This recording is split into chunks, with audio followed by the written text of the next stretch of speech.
ন্যূনতম ভয় ভীতি কিচ্ছু না, যে যা খুশি পাচ্ছে করছে।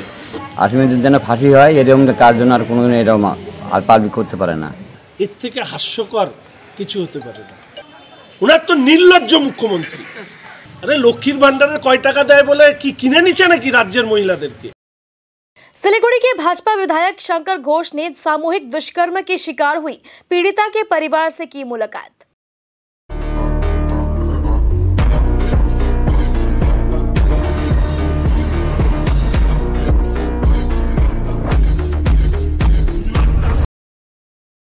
दरअसल 15 अगस्त को सिलीगुड़ी की रहने वाली एक नाबालिगा के साथ कावाखाली इलाके में खाली जगह पर ले जाकर उसके साथ सामूहिक दुष्कर्म किया गया था।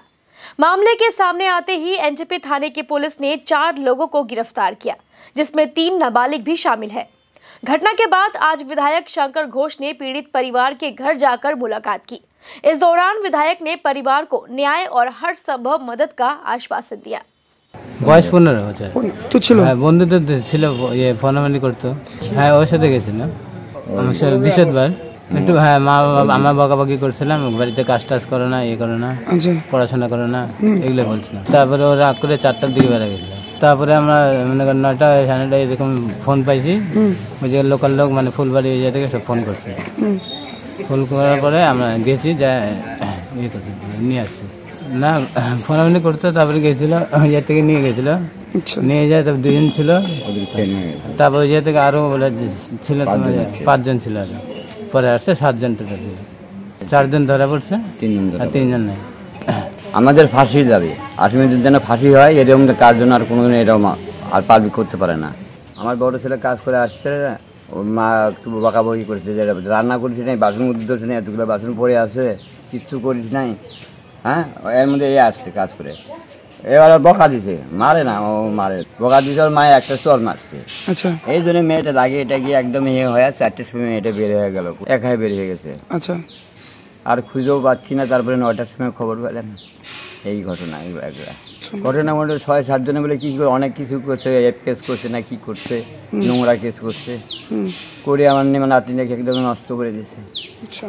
আমরা শাস্তি চাই, এটা ভালোভাবে যেন আমাদের এটা শাস্তি হয়। গরিব মানুষ আমরা খুব শাস্তি চাই। ফেসবুকে নাতনি জানে মোবাইলে, এছাড়া আমি জানি না। ওকে, একটা ছেলে বলছিল আমার মানে ভালোবাসার লাইফ দিয়ে নিয়ে গেছে। বেশি দিন না, 15-20 দিন থেকে ওর সঙ্গে পড়েছে। হ্যাঁ, ওই ছেলেটা আসছিল, যে ছেলেটা এখন ওর মোবাইলে ফটো আছে। আমরা বুঝতে পারলাম ওই ফেসবুকের ওই আমার নাতনি ফোন করছিল যে ওখানে ধরা পড়ছে, তখন জানাজানি হয়ে গেল 9টার সময়। পরিবারের সাথে দেখা করতে এসেছিলাম গতকাল। আমি পুরো বিষয়টা যখন শোনার পরে আমার জেলার সভাপতি অরুণ মণ্ডলের সাথে কথা বলার পরে আজকে আমি অপোজিশন লিডার, আমার মণ্ডল প্রেসিডেন্ট সবাইকে সাথে নিয়ে এসেছি। মূলত পরিবার কি চাইছে সেটাই আমাদের জানার ছিল। উনি কর্পোরেশনে, প্রত্যেক মেয়েটির বাবা কর্পোরেশনে কাজ করেন, তো আমি আশা করেছিলাম যে কর্পোরেশন থেকে আলাদাভাবে, বিশেষ করে মেয়র সাহেব ওনার সাথে যোগাযোগ করবেন। হয়তো উনি করবেন, উনি ব্যস্তভাবে যোগাযোগ করে দিতে পারেন। অল্প বয়সী মেয়ে যারা ইতিমধ্যে গ্রেপ্তার হয়েছে তাদের বয়স সম্পর্কে আমার কোনো ধারণা নেই, তবে মেয়েটি একেবারেই অল্প বয়স। এই স্থানীয় স্কুলে পড়াশোনা করেন, স্কুলের নাম নিচ্ছি না। তো আশা রাখি যে প্রশাসন উপযুক্ত শাস্তির ব্যবস্থা করবে। ওনার পরিবারের লোক শুধু বারবার করে একটি কথা বলছেন যে এই ধরনের ঘটনা যাতে না ঘটে, তার জন্য প্রশাসন এমন শাস্তি দিক যাতে অন্য কেউ এই ঘটনা না ঘটাতে সাহস পায়। আর পাশাপাশি শুধু একটি কথা বলবো যে আমাদের রাজ্যে একটা অপরাধের মানসিকতা গড়ে উঠেছে, অর্থাৎ অপরাধ করলে কোনো শাস্তি হয় না, এটা মানুষ বুঝে গেছে।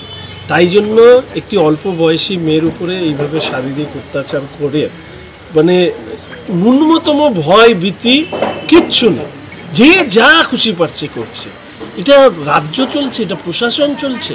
আমি সিপি সাহেবের কাছে অনুরোধ করব যে শিলিগুড়িতে এর আগে মাটিগাড়ার কেসটা হলো, আজ পর্যন্ত তার কোনো দোষীরা শাস্তি পায়নি।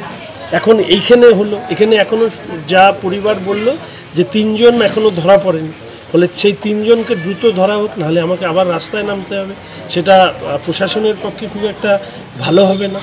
আর একসাথে এতজন, যেটাকে বলে শারীরিক অত্যাচার করা হয়েছে, পুরো মেডিকেল রিপোর্ট কি আসছে সেগুলো আমরা অপেক্ষায় আছি। আশা রাখি বিষয়টিকে না ঘুরিয়ে বিষয়টি যেটা ঘটেছে তার উপরে দাঁড়িয়ে প্রশাসন ব্যবস্থা নিক। যদি প্রশাসন কোথাও ঢিলেমি দেখায় এবং তার পাশাপাশি অভিযুক্ত পরিবারের উপরে কোনো ধরনের রাজনৈতিক চাপ যদি দেওয়ার চেষ্টা করা হয়, তাহলে কিন্তু শিলিগুড়ির সমস্ত মহিলারা যেভাবে 14 তারিখ নেমেছে, ঠিক এই মেয়েটির বিচারের জন্যও কিন্তু রাস্তায় নামবে। সেই স্কুলের ছাত্রছাত্রীরাও আছে, এরকম অনেকে আছে যারা আমার সাথে যোগাযোগ করেছে। আমি প্রত্যেককে বলেছি যে প্রশাসন নিশ্চিতভাবে শাস্তি দেবে। প্রশাসন যদি কোনো ধরনের ঢিলেমি করে, এর বিরুদ্ধে রাস্তায় শিলিগুড়ির মানুষ নামবে। আর এই ধরনের যাতে ঘটনা না ঘটে তার চেষ্টা নিশ্চিতভাবে প্রশাসনের তরফ থেকে করা হবে।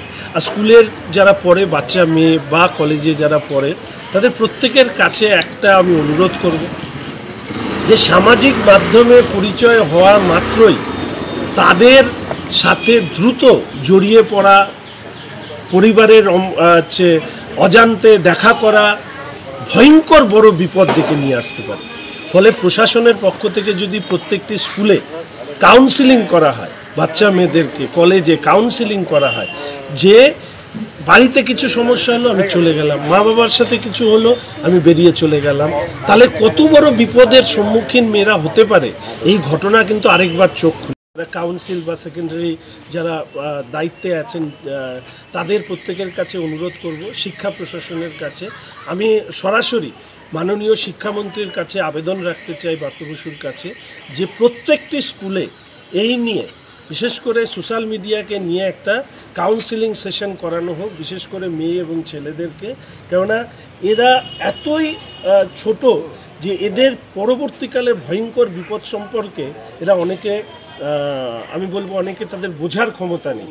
ফলে এইটা যাতে স্কুল প্রশাসন থেকে করা হয় সেই ব্যাপারে আমি আবেদন জানাবো। প্রয়োজনে আমি ব্রাত্যবাবুকে চিঠি লিখব যে এই ঘটনাটিকে নিয়ে, এবং অবশ্যই আমরা যারা এসছি প্রত্যেকে শাস্তির দাবি জানাচ্ছি, এবং সাথে যদি দেখি কোথাও কোনো ধরনের গাফিলতি আমরা রাস্তায় কথা এর থেকে হাস্যকর কিছু হতে পারে না।